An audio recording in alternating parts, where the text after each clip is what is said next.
Es muy interesante ver hacer malabares a quienes defienden al gobierno y defienden al kirchnerismo, defienden al Frente de Todos ante cualquier circunstancia, porque, claro, muchos de ellos criticaron el fenomenal ajuste que llevó adelante Mauricio Macri, en especial el ajuste de ingresos, porque no hizo ajuste del Estado en la medida en la que pretendía hacerlo al principio, porque en definitiva no consiguió con éxito desplegar nada en materia de política económica, pero aquellos que criticaban el ajuste macrista de ingresos, que ese sí fue muy exitoso porque nos recortó entre 1/4 y 1/3 de nuestro ingreso a todos los que trabajamos en la Argentina, bueno, ahora están defendiendo este paquetazo ortodoxo que anunció ayer Silvina Batakis. Hoy es muy sintomático ver, por ejemplo, la tapa de Página 12 con un emoji de no entiendo, arriba un así unas M's, como nada, como si no pudieran mencionar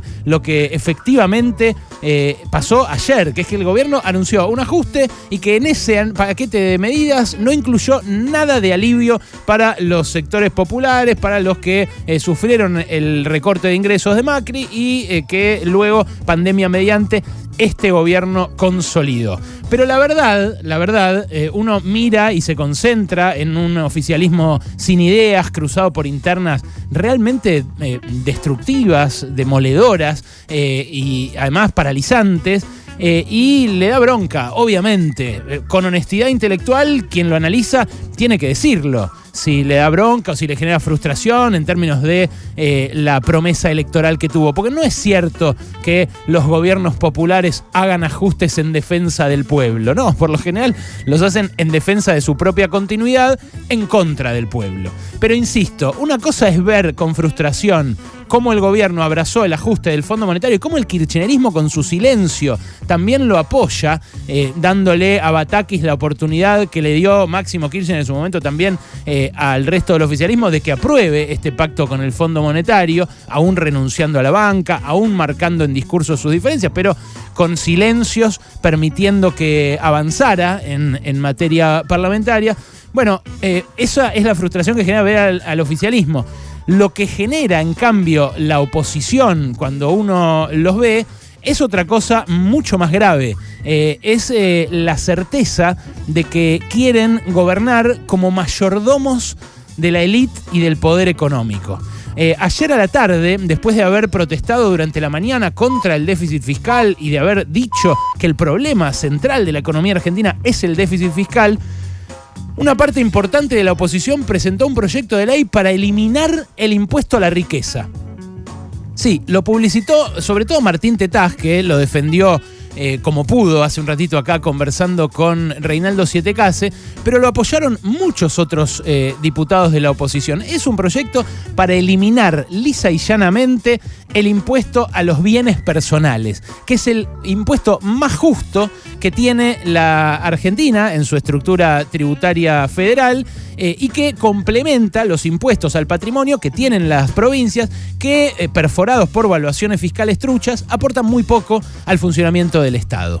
¿Qué es lo que dicen estos diputados? Y ojo, porque es un proyecto que apoyan Martín Tetaz, Fernando Iglesias, Victoria Villarruel, Javier Milei. O sea, es un proyecto de la ultraderecha, los fachos, Milei, Victoria Villarruel, que defiende a los milicos de la dictadura genocida y demás, pero también de la derecha del PRO, o sea, de la derecha de Juntos por el Cambio, que viene a ser en este caso ese sector del PRO. Lo que dicen es que hay que eliminarlo porque es un impuesto que genera doble tributación para los que son poseedores de patrimonios superiores a los imponibles y que por eso le inhibe a ese sector rico de la población hacer inversiones que pueden redundar en beneficios para el resto. Bueno, lo concreto es que estamos en una crisis social y una crisis de ingresos casi sin precedentes en la Argentina. Lo concreto es que hay 1 millón de personas, 1 millón de contribuyentes nada más que tributan bienes personales en la Argentina. Lo concreto es que por una ley de fines del año pasado hubo 150.000 personas que dejaron de pagar el impuesto a los bienes personales porque se elevaron los mínimos no imponibles, o sea, los topes a partir de los cuales se paga este impuesto. Y lo concreto también es que, como les dije, lo que se paga de bienes personales es muy poco. Es muy poco. En términos de alícuota, porque quien tiene sus bienes en el país, por ejemplo, paga 1% por año por el excedente de lo que se considera no imponible, que son 6 millones de pesos de patrimonio, pero además una casa para habitar de 30 millones de pesos. Repito, al valor fiscal. Porque 30 millones de pesos al blue son $120.000. Ustedes me podrán decir, cualquiera que tiene una casa más o menos grande vale más de $120.000. Bueno, yo les respondería, primero, el que tiene una casa de más de $120.000, $150.000, $200.000 no es rico, pero forma parte de un sector de la población que está mejor que el promedio y que bien podría tributar. Más que los que están hundidos en la pobreza, en ese 40% de pobres o en ese más del 50% de chicos que son pobres. Ahora, la realidad es que no paga el que tiene una casa de más de $120.000, porque son todas las casas valuadas a valor fiscal. Eso es lo que dijo Batakis que va a corregir, que fue la única medida progresiva que anunció ayer en su paquete fondomonetarista, en su paquete ortodoxo.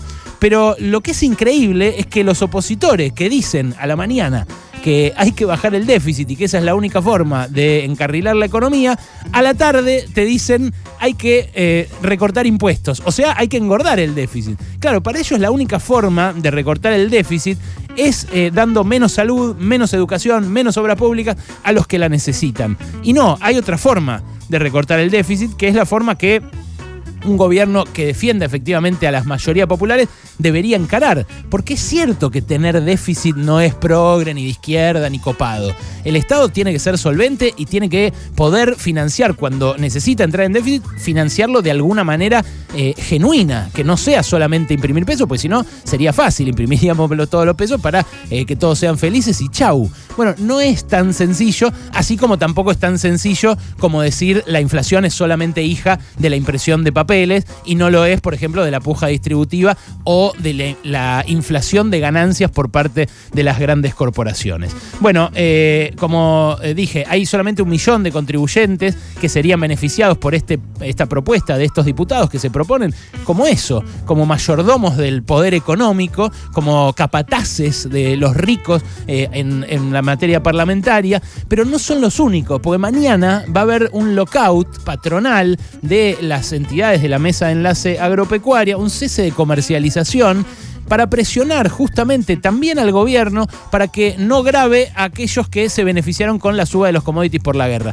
que son básicamente las grandes empresas exportadoras. Ellos dicen que el lockout es porque falta gasoil, porque falta fertilizantes.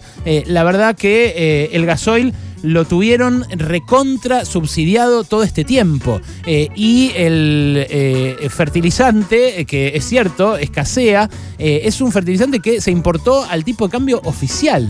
Entonces, nada, de vuelta, el impuesto a los bienes personales, que es recontra progresivo, que efectivamente no paga por los 30 millones de pesos de la casa habitación, porque a partir de ahí, a partir de ese umbral que te digo de 30 millones de pesos, se computa a valor fiscal, entonces no es que se termina pagando una fortuna en caso de tener una casa propia, es un impuesto progresivo. Las retenciones también podrían haberlo sido, si las hubieran aumentado, habrían evitado el espiral inflacionario de estos últimos 3 meses, 4 meses.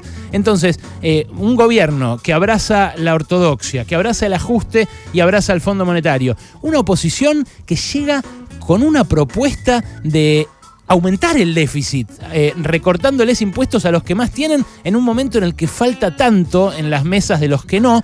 Bueno, configura eso, un sistema político que en vez de pensar en los rezagados, en los últimos, como dijo Alberto en aquellos discursos iniciales, en los perjudicados, en los excluidos, piensa en esa pequeña élite que cada vez se hace más rica, que además le impuso su forma de pensar a sectores que no la integran y que comparten esa forma de pensar, como decía John William Cook, ¿no?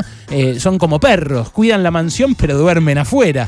Bueno, ese sector de la sociedad es el que ahora parece todos quieren defender. Algunos lo hacen con vergüenza, como hizo el oficialismo, que mira las medidas de ajuste, mira que no hay asistencia a los más pobres y se hace un poco el boludo, diciendo, bueno, no pasa nada.